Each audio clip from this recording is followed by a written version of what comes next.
saya Hasbi Jasaro Ramadan, absen 5, kelas 11 dari jurusan PPLG 2.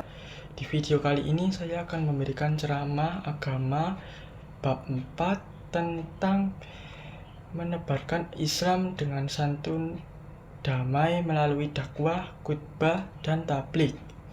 Sebagai umat Islam, kita tahu bahwa Islam adalah agama rahmat Allah Subhanahu wa Ta'ala. Berfirman, "Dan tidaklah kami mengutus engkau Muhammad, melainkan untuk menjadi rahmat bagi semesta alam." Quran Surat Al-Anbiya ayat 107. Dari ayat ini kita bisa mengambil pelajaran penting. Menyebarkan Islam bukan dengan kekerasan paksaan atau ancaman, tetapi dengan kasih sayang, kelembutan, dan akhlak yang mulia. 1. Dakwah menyebarkan Islam dengan lembut. Dakwah adalah ajakan kepada kebaikan dan ketaatan kepada Allah Subhanahu wa Ta'ala. Rasulullah SAW bersabda, "Sampaikanlah dariku walau hanya satu ayat." Hadis riwayat Bukhari dan Muslim. Ini mengajarkan bahwa dakwah tidak harus spektakuler atau besar. Bahkan sekecil ajakan pun jika disampaikan dengan ikhlas akan menjadi amal yang besar di sisi Allah. Contohnya dalam dakwah santun.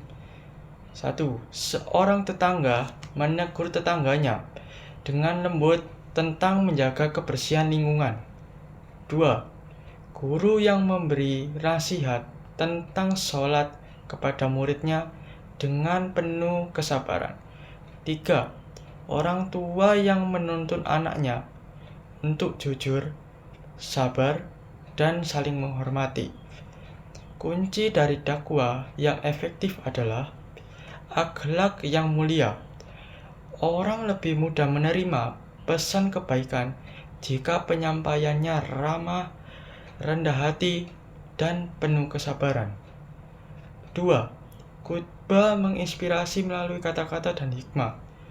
Khutbah, terutama khutbah Jumat, merupakan momen penting dalam menebarkan ajaran Islam. Namun, khutbah sering dianggap sebagai rutinitas formal semata. Padahal, khutbah bisa menjadi sarana menumbuhkan hati, akhlak, dan pemahaman Islam jika disampaikan dengan hikmah. Dalam khutbah, kita dapat menyampaikan nilai-nilai akhlak seperti kejujuran, kesabaran, dan tolong-menolong.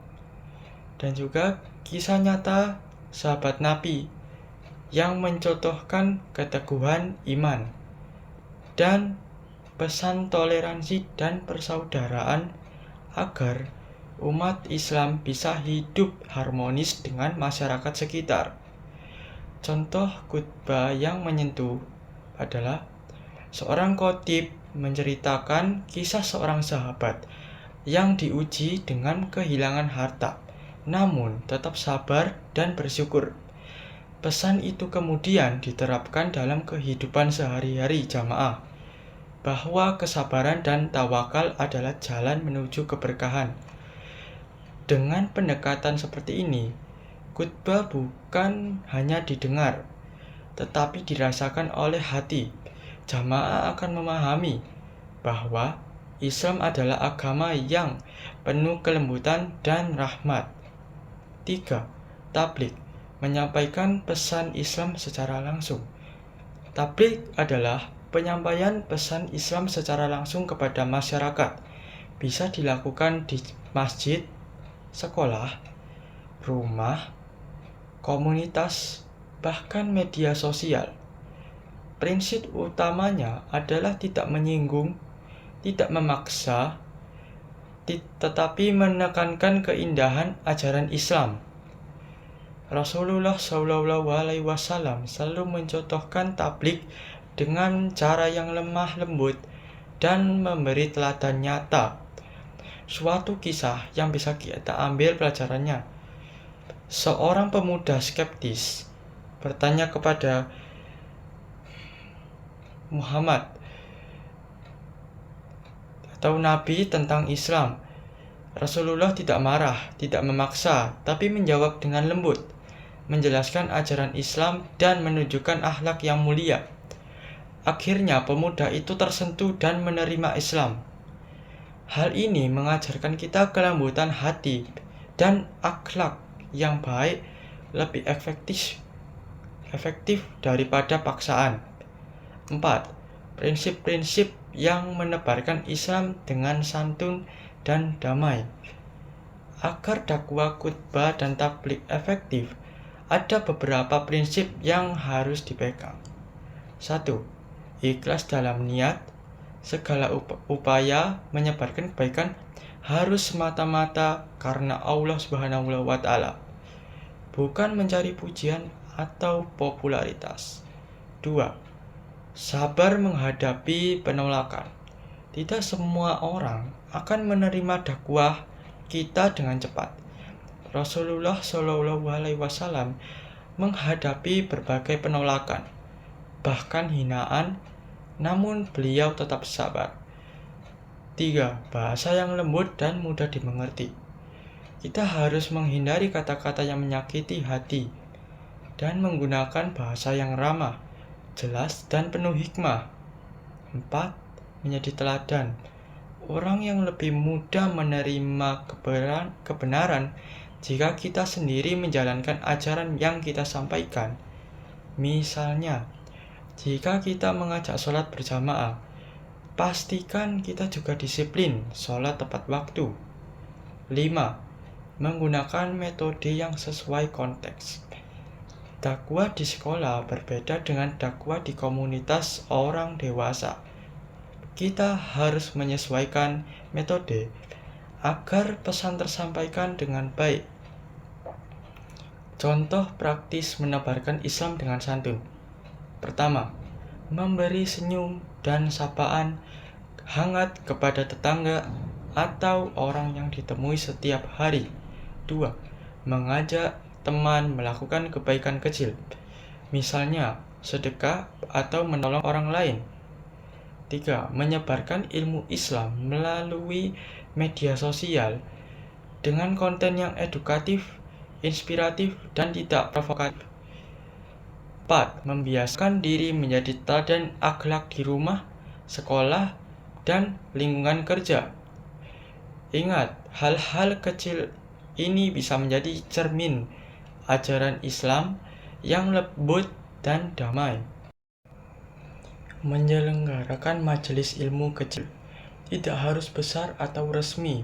Kita bisa mengajak beberapa teman atau tetangga berkumpul setiap minggu untuk membaca Al-Quran, berdiskusi hadits, atau membahas kisah para sahabat. Dengan suasana yang santai, ringan, tapi penuh hikmah, pesan Islam akan terserap dengan alami. 2. Memanfaatkan media sosial untuk kebaikan. Di era digital, dakwah tidak terbatas di masjid atau rumah. Menyebarkan konten Islami yang edukatif, inspiratif, dan ramah di media sosial bisa menjangkau banyak orang. Misalnya, membagikan tips bersikap sabar, kisah sahabat yang mulia, atau ajakan untuk menolong sesama. Ingat, jangan menyinggung atau memprovokasi, kelembutan tetap yang menjadi kunci. 3. Memberikan bantuan secara nyata. Kita juga bisa dilakukan melalui tindakan membantu tetangga yang kesulitan, didampingi anak-anak belajar, atau menolong orang sakit adalah bentuk tabligh yang menyentuh hati. Rasulullah SAW bersabda, barang siapa melepaskan satu kesusahan seorang mukmin di dunia, Allah akan melepaskan darinya satu kesusahan di hari kiamat. Hadis riwayat Muslim. Hadirin yang saya hormati, mari kita bayangkan jika setiap hari kita mampu berdakwah, menyampaikan khutbah, dan melakukan tabligh dengan santun, damai, dan penuh kasih sayang, maka wajah Islam akan terlihat indah, penuh rahmat, dan membawa keberkahan bagi semua orang, bukan hanya bagi umat manusia dan umat Islam, tetapi juga bagi seluruh manusia. Semoga Allah memudahkan langkah kita, menumbuhkan hati yang lembut dalam berdakwah, dan memberkahi setiap usaha kita untuk menyebarkan kebaikan. Sekian dari ceramah saya tentang bab 4. Wassalamualaikum warahmatullahi wabarakatuh.